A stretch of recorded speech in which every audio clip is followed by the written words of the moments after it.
विभाजित होंगी जिनके इकाई के अंक में 0, 4, 8 है ना। वो संख्याएं 2 से पूरी विभाजित हो जाएंगी। विभाजित पूरी तरह से विभाजित होने का मतलब होता है कि 2 से भाग देने पर वे संख्याएं उनके शेषफल में क्या मिलेगा हमें? 0 है ना। उसके बाद हम सीखे 3 से विभाज्य संख्याएं है ना। अगर एक संख्या हमें दी हुई है और पूछा जाए कि क्या ये संख्या 3 से विभाजित होगी, तो हम कहेंगे कि देखेंगे, पहले चेक करेंगे उनके अंकों का योग मतलब जोड़ है ना। उनके अंकों का जोड़, अगर उनके अंकों का जोड़ ठीक है वो 3 से भाग देने पर पूरे तरीके से विभाजित हो जाएगा, तो वो संख्या भी 3 से विभाजित हो जाएगी। फिर हम लोग पढ़े 4 से विभाज्य संख्याएं। तो ऐसी संख्या है ना जिसके इकाई और दहाई से मिलकर जो संख्या बने है ना, इकाई और दहाई वाली जो संख्या होगी, अंक से मिलकर बनने वाली संख्या, उसको हम 4 से भाग दे देंगे। उसको क्या करेंगे? 4 से भाग देंगे। अगर 4 से भाग देने पर वो संख्या पूरी तरह से विभाजित हो जाए, तो हम कहेंगे कि वो बड़ी से बड़ी जो भी संख्या होगी वो 4 से क्या होगी बच्चों? विभाजित हो जाएगी। फिर हम देखें 5 से विभाज्य संख्याएं। किससे? 5 से विभाज्य संख्याएं। 5 से विभाज्य संख्याओं में हमने देखा कि अगर कोई संख्या दी हुई है और उसके इकाई के अंक पे 0 या 5 आए, तो हम वो संख्या 5 से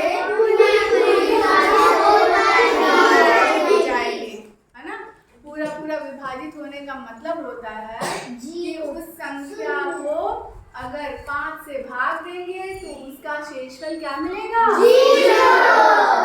0 है ना। अब हम देखते हैं 6 से विभाज्य संख्या। क्या देखते हैं बच्चों? 6 से विभाज्य संख्याएं।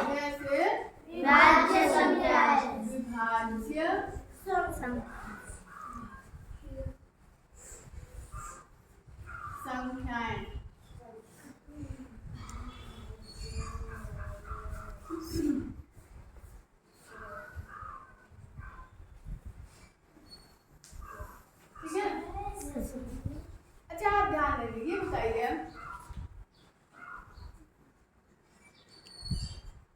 6 बराबर 2 गुणे क्या होगा? 2 में किसका पहाड़ा पढ़ेंगे तो 6 आ जाएगा। 2 में 2 का पहाड़ा पढ़ेंगे। हाँ किसका? 3 का। हाँ तो 2 तिहाई 6 आ रहा है समझ में?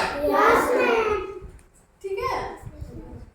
या फिर 6 बराबर हम ये भी लिख सकते हैं 3 का पहाड़ा पढ़ने कितनी बार?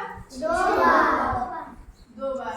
3 दूनी 6 आया समझ में? हमें 6 कब मिल सकता है? या तो हम 3 का पहाड़ा 2 बार पढ़ ले है ना।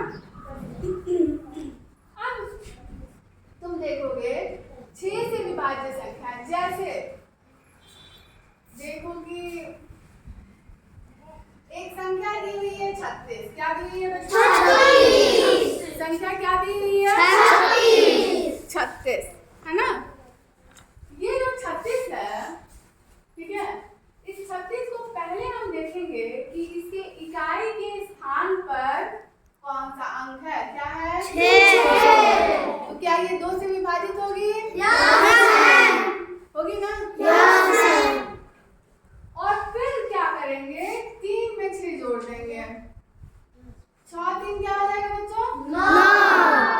9। क्या 9 3 से विभाजित होता है?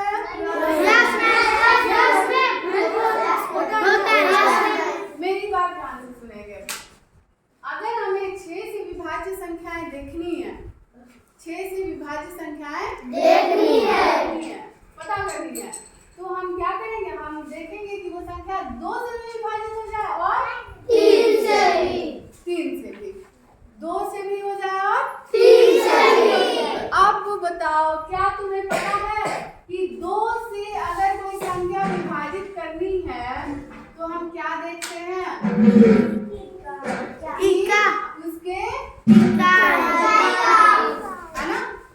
2 से अगर विभाजित करना है तो हम देखेंगे कि इकाई के अंक पर 0, 2, 4, 6, 8 है ना। तो देखो, क्या ये संख्या 2 से विभाजित हो जाएगी, यस मैम। है ना। 2 वाला हम देख लिए। अब हम देखेंगे 3 से, क्या ये संख्या 3 से भी विभाजित होगी कि नहीं। तो हम इसके लिए क्या करेंगे, इन संख्या के अंकों को जोड़ेंगे। 3 में शून्य जोड़ें, 3, है ना। ये 3 है, 3 में शून्य जोड़ दीजिए, क्या आएगा, 3, फिर शून्य जोड़े, क्या आएगा, 3, बराबर 3। क्या 3 3 से चला जाएगा, यस मैम, क्या 3 3 से बाहर चला जाएगा, यस मैम। तो हम देखें कि 300 जो है वो 2 से भी चला जा रहा है और 3 से, है ना।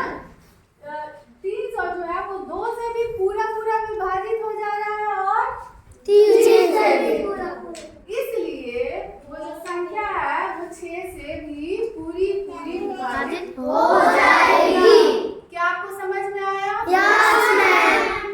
फिर से देखेंगे। हम क्यों देख रहे हैं कि अगर कोई संख्या 6 से विभाजित करना है, किससे करना है, 6 से। तो 6 का पढ़ा 6 देखते हैं वो किसका गुणा है ना। 6 किसका गुणा है, 3 और 2 का, 3 दूनी 6। इसका मतलब अगर कोई संख्या 6 से भाग देनी है तो वो संख्या 3 से भी भाग जानी चाहिए और 2 से भी भाग जानी चाहिए, है ना।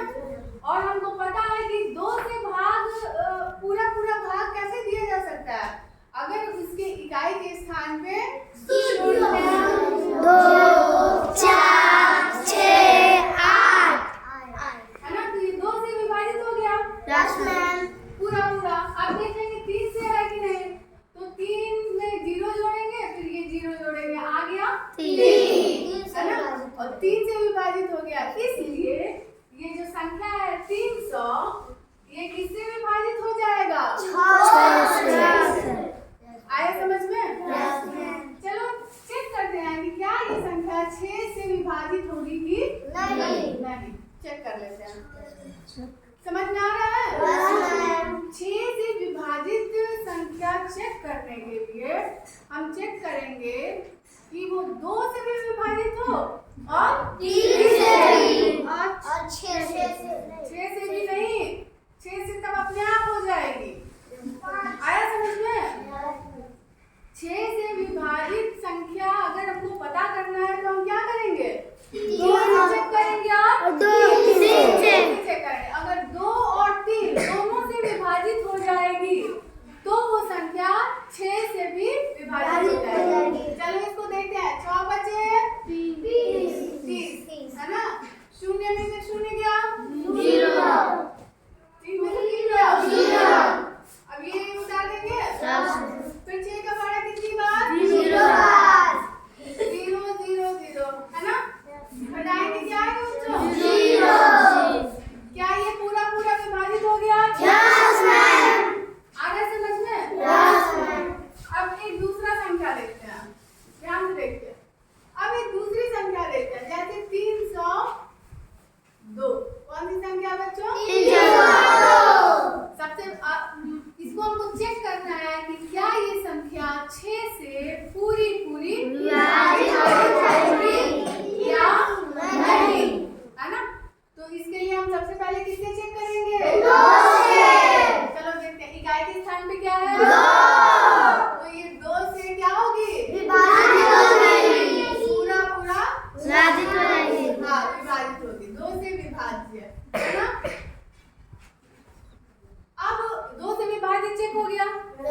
जीरो जीरो है ना।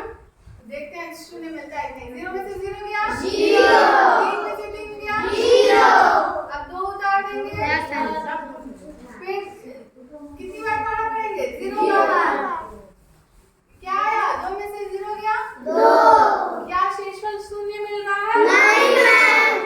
तो हम चेक किए कि इसके पहले जब हम 300 लिखे हैं, ध्यान दीजिएगा कितना लिखेंगे, 300। तो वो दो से भी विभाज्य था पूरा पूरा और 3 से भी। इसीलिए वो संख्या 6 से भी विभाज्य थी। लेकिन 302 जो है वो 2 से तो विभाज्य है, लेकिन क्या 3 से विभाज्य है, नहीं मैम। इसीलिए ये संख्या 6 से भी पूरी पूरी विभाजित नहीं होगी।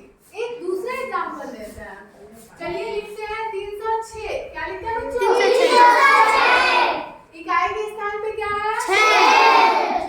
तो 2 से विभाज्य होगी, क्योंकि हम पढ़े हैं कि वो संख्या जिसके इकाई के स्थान पर 0, 2, 4, 6, 8 आए तो वो किससे विभाज्य हो जाता है, 2 से पूरा पूरा विभाज्य होगा। अब 3 से विभाजित करने के लिए चेक करते हैं, क्या करेंगे, इसको संख्याओं में 3 प्लस 0 प्लस 6। है ना 6। अब बताओ 3 में 0 जोड़े क्या आया, 3। और 3 में 6 जोड़े 9। ये क्या आएगा, 9। अब बताओ क्या 9 3 से विभाज्य होगा, यस मैम। तो ये 3 से भी विभाज्य है, तो ये संख्या जरूर 6 से पूरी पूरी विभाज्य हो जाएगी। चलो चेक करते हैं, है ना, ठीक है, यहाँ 6 लिख देते हैं, 6 बचे 3। अब यहाँ क्या उतरेगा, 6 उतर गया। अब 6 का पढ़ा कितनी बार पढ़ेंगे कि 6 है ना, 6 का 6 में से 6 गया, 0। हो गई ना पूरी पूरी विभाजित, यस मैम। आया समझ में, यस मैम। 3 से भी चला जा रहा है, 6 से भी चला 6 अगर 2 से और 3 से पूरी पूरी तरीके से विभाजित हो जाएगी तो वो संख्या अपने आप 6 से भी हो जाएगी। विभाजित हो जाएगी। आपको 6 से चेक करने के लिए जरूरत नहीं है, 6 से चेक करने का मतलब ही है कि आप उसको चेक कर लें कि वो 2 से भी जा रहा है और 3 से भी। आया समझ में,